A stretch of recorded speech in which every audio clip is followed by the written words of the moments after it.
Pagdating ni Pangulong Bong Marcos dito sa Vancouver, Canada, sinalubong po siya ng protesta na may hawak-hawak na ang mga nakasulat ay Marcos Layas. Grabe! Pinapalayas si Presidente Bongbong Marcos pagdating niya sa Canada. Yan ang sinalubong sa kanya ng mga Pilipino na nagprotesta laban sa pagdating niya dyan sa Canada.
Mga kasama, lumabas na si Pangulong Ferdinand Marcos Jr.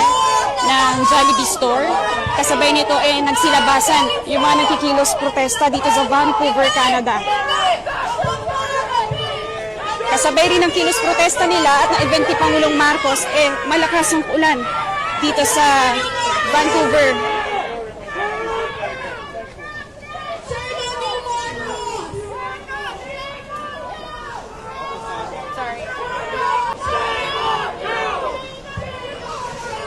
Ang ginigit naman nakikilos protesta, hindi raw welcome si Pangulong Marcos dito sa Vancouver, Canada. At pinapanawagan nila na mabigyan ng hustisya yung nangyayaring korupsyon sa Pilipinas.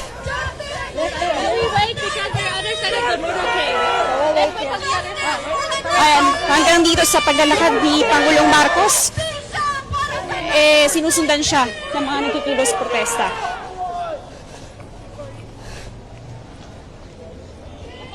So ayan, hinarangan na ng mga police authorities ng Canada.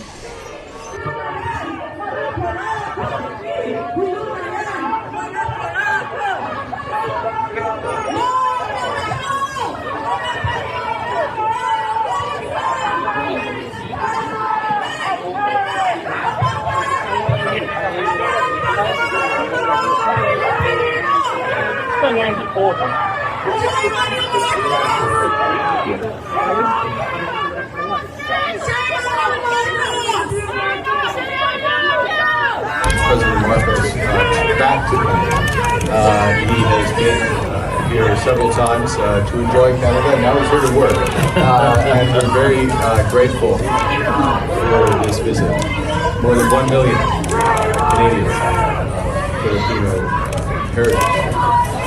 Very close and deepening defense, security, economic ties between our nations.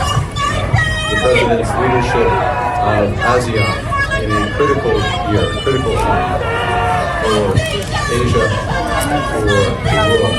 Really a trailblazer in terms of sharing the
Hiyang-hiya na siguro si BBM dito, no? Biruin mo, pumunta ka dyan sa Canada tapos sasalubungin ka ng mga kababayan mo ng mga Pilipino.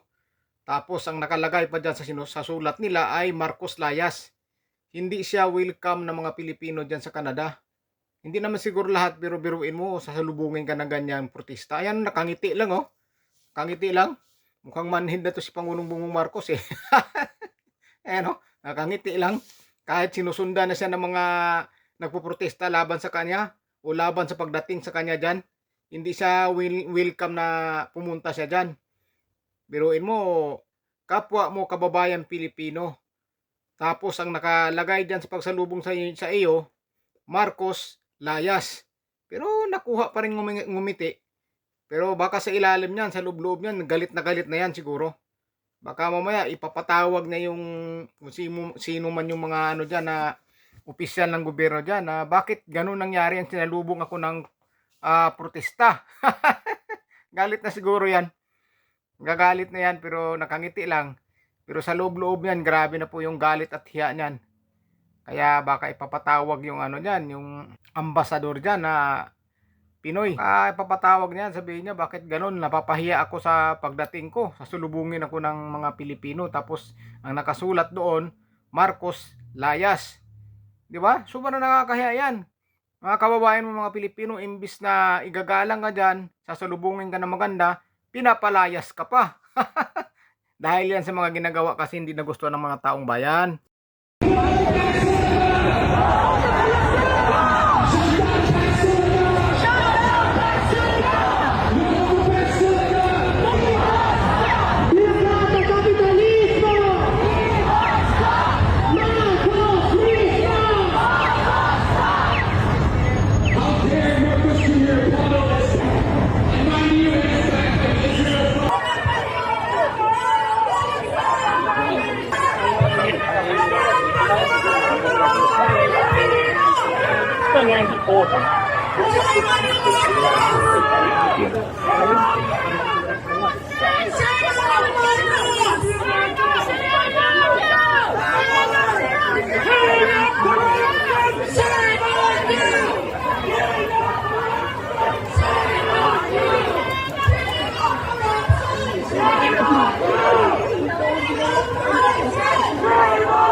Ang layo talaga ni Pangulong Bongbong Marcos kay Vice President Sara Duterte.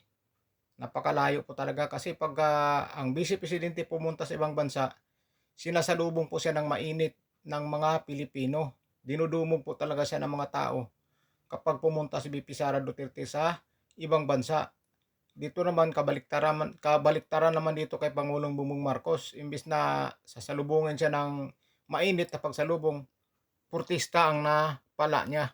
Protesta. Hindi siya welcome sa pagpunta niya dyan sa Canada. Pero si VP Sara Duterte kapag pumunta sa iba't ibang lugar ng sulok ng Pilipinas o sulok ng bansa o ibang bansa, grabe yung tao nagkakagulo, makapagpa-picture lang sa kanya, makapagkamay lang sa kanya. Ganun po kalakas si VP Sara Duterte sa mga tao. Mahal po si VP Sara Duterte ng karamihan ng mga Pilipino.